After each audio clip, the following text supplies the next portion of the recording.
Mas Mardigu, saya mau tanya nih. Indonesia saat ini kan pivot miring dengan Tiongkok.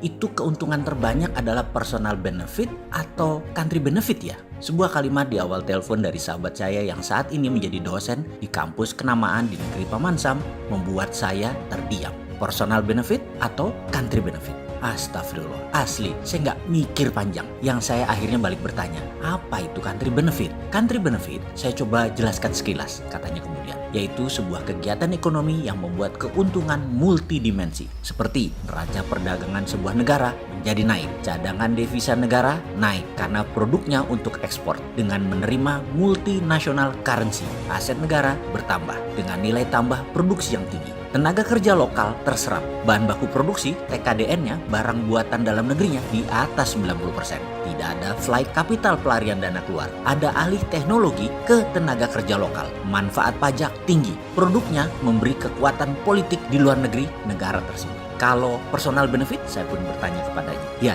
yang untung hanya personalnya saja. Yang membawa proyek atau yang menginisiasi proyek, dia yang untung. Cadangan devisa negara jadi minus. Aset negara atau natural resources capital jadi hilang. Hasil pajak kecil, bahan produksinya semua asing. Pinjaman dana juga asing. Tenaga kerja asing dalam tingkat manajerial ke atas. Tenaga kerja lokal hanya buruh kasar. Tidak ada alih teknologi. Transaksi ke luar negeri namun duit capex, capital expenditure, nggak pernah balik masuk ke Indonesia lagi. Hanya operational expenditure yang masuk. Dan uang yang dibayar untuk membeli bukan multinational currency seperti dolar, tetapi mata uang negara pembeli. Misalnya yang beli Malaysia dibayar pakai ringgit, yang beli Vietnam dibayar pakai dong Vietnam. Itu namanya bilateral currency. Ini tidak membuat keuntungan atau country benefit sama sekali. Jadi kembali saya tanya kepada Anda, Mas, investasi yang masuk ke Indonesia banyak yang menguntungkan secara personal benefit atau country benefit? Demikian dosen senior itu bertanya ulang kepada saya.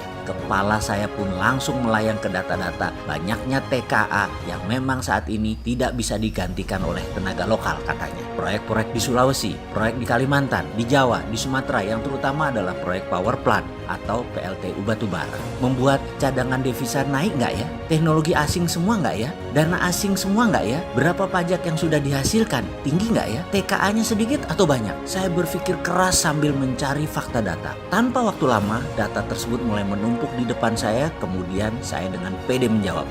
Country benefit Pak yang lebih banyak. Nggak ada yang namanya personal benefit di Indonesia saat ini. Semuanya country benefit. Dalam hati saya malas melanjutkan dan membahas. Biar cepet aja. Wah, selamat kalau begitu. Indonesia pasti menjadi negara yang keluar dari masalah resesi yang menimpa banyak negara saat ini. Demikian dia berkata dengan nada riang. Lalu saya ingat video Mas Mardigu 2 bulan yang lalu mengatakan bahwa Juni 50.000 yang terpapar COVID dan Juli akhir 100.000 orang terpapar COVID. Dan itu tepat sekali. Dan saya mau nanya, lalu Anda nggak mau diskusi tentang COVID setelah itu, namun mengatakan Desember bisa 500.000 yang terpapar di Indonesia. Mas Mardigu kemudian selalu berulang-ulang mengatakan, waspadai akhir September, waspadai akhir September. Emang ada apa di akhir September menurut Anda, Mas? Saya jawab perlahan pertanyaannya yang terakhir tersebut. Gini Pak, saya takut perang militer dijalankan. Saya takut November Trump menang Pilpres. Kemudian saya takut Amerika menang perang dengan Tiongkok. Dan saya takut sekali protokol Ghost Fleet dijalankan. Jujur, saya tidak tahu siapa di negara Indonesia saat ini